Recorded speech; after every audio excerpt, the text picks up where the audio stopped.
income tax payable up to income of 12 lakh rupees।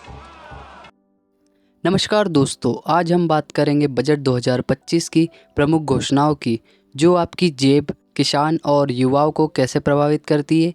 आइए सरल भाषा में समझते हैं इस बजट के मुख्य बिंदुओं को। वित्त मंत्री निर्मला सीतारमण ने मध्यम वर्ग को राहत देते हुए आयकर स्लैब में महत्वपूर्ण बदलाव किए हैं। अब 12 लाख रुपए तक की वार्षिक आय पर कोई कर नहीं लगेगा, जो पहले 8 लाख रुपए तक था। इसके अलावा नई कर ये व्यवस्था के तहत 24 लाख रुपए से अधिक की आय पर अधिकतम 30% कर लागू होगा। उदाहरण से हम समझते हैं नई टैक्स नीति को।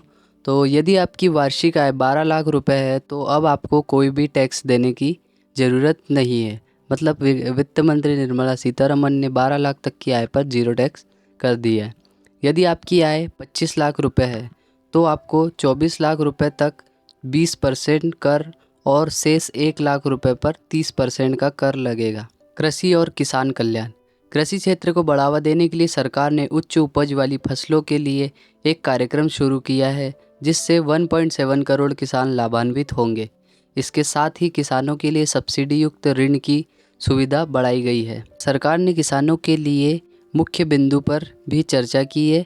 उच्च उपज वाली फसलों के लिए विशेष कार्यक्रम चालू करेगी और किसानों के लिए सस्ती ऋण सुविधाओं का विस्तार करेगी। युवाओं और स्टार्टअप्स के लिए अवसर। स्टार्टअप्स और नवाचार को प्रोत्साहित करने के लिए सरकार ने विशेष फंड की स्थापना की है। इसके अलावा पर्यटन, बुनियादी ढांचा विकास और ऊर्जा क्षेत्र में निवेश की योजनाएं भी प्रस्तुत की है, जो युवाओं के लिए नए रोजगार के अवसर पैदा करेंगी। इसमें प्रमुख पहल स्टार्टअप्स के लिए विशेष फंड की स्थापना, पर्यटन और बुनियादी ढांचों में निवेश से रोजगार के नए अवसर को बढ़ावा। अब हम समझते हैं कि इस बजट से सरकार को क्या घाटा हुआ और क्या लाभ होने वाला है। सरकार ने वित्तीय वर्ष 2025-26 के लिए राजकोषीय घाटे को जीडीपी के 4.4% तक सीमित रखने का लक्ष्य रखा है, जो पिछले वर्ष के 4.8% से कम है।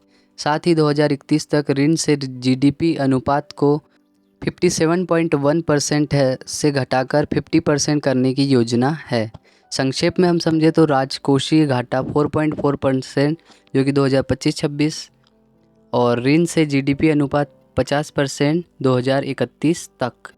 कुल मिलाकर बजट 2025 मध्यम वर्ग, किसानों और युवाओं के लिए कई सकारात्मक पहल लेकर आया है। आयकर में छूट से जहां मध्यम वर्ग की क्रय शक्ति बढ़ेगी, वहीं कृषि और स्टार्टअप्स के लिए की गई घोषणाएं देश के आर्थिक विकास में महत्वपूर्ण भूमिका निभाएंगी।